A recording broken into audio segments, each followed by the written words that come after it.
Alright guys, and today I'm working with an Estate, which is made by Whirlpool, washer and electric dryer set. Right now I've got it set up going here.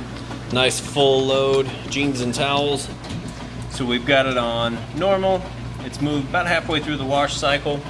And essentially the purpose of this video is if you were standing here yourself testing it out, you're going to get to see that everything works perfectly on it. Additionally, I do a 28-point inspection on the washer, a 22-point inspection on the dryer, everything electrical, mechanical, it all gets checked and everything has to work perfectly before it gets listed up for sale. That way you know when you get it home, plug it in, everything's going to work good. So I'm going to let it go ahead and move through its wash cycle. I'll let you see that it drains out like it's supposed to, and then we'll show you the final spin cycle, that it's nice, smooth, and everything sounds good. So we'll come back.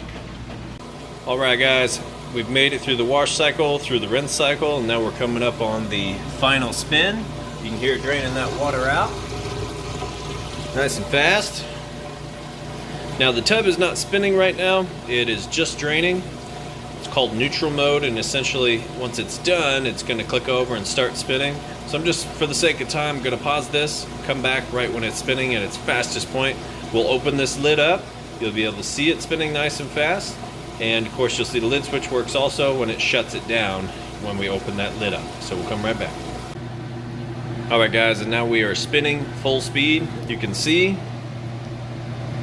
nice smooth operation. Sounds great.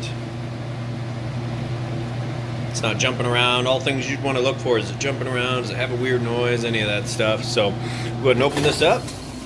You see it spinning nice and fast, and it comes to a stop. That's going to be it for the washer.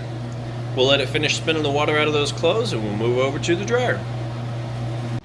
Alright guys, now we're on to the dryer, and I'll mention on this, you'll notice a little bit of scuffs up here from people setting stuff on there. I always refinish that and make it look brand new, so that gets worked down. And then there's a special type of appliance paint that I use that makes them like new again. So you'll see that in the pictures. If you go look at the pictures, you'll see that it's been touched up and everything looks perfect.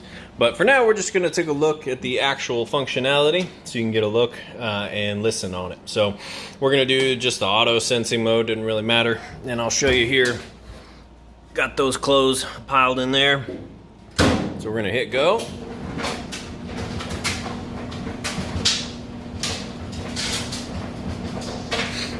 You see they're kind of tumbling around in there, otherwise sounds great.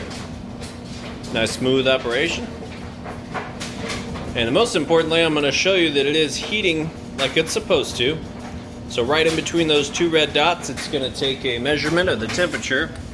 Kind of see the difference here between the top of the dryer and the floor. So we'll go ahead and open this up, shoot it right inside the heating element tube, and you can see there's plenty of heat coming in there. And in turn, that gets the inside of your dryer anywhere from 95 up to about 195, and that just kind of depends on what your heat setting is. But the heating element is located behind this panel here, comes up this tube, out, heats up your dryer, and then exits out there. That's why it's also very important to make sure that you change out your lint trap as well. So really, that's going to be it on these guys. If you have any questions at all, feel free to reach out. Otherwise, I do appreciate you taking the time to watch this video. Thanks, and have a great day.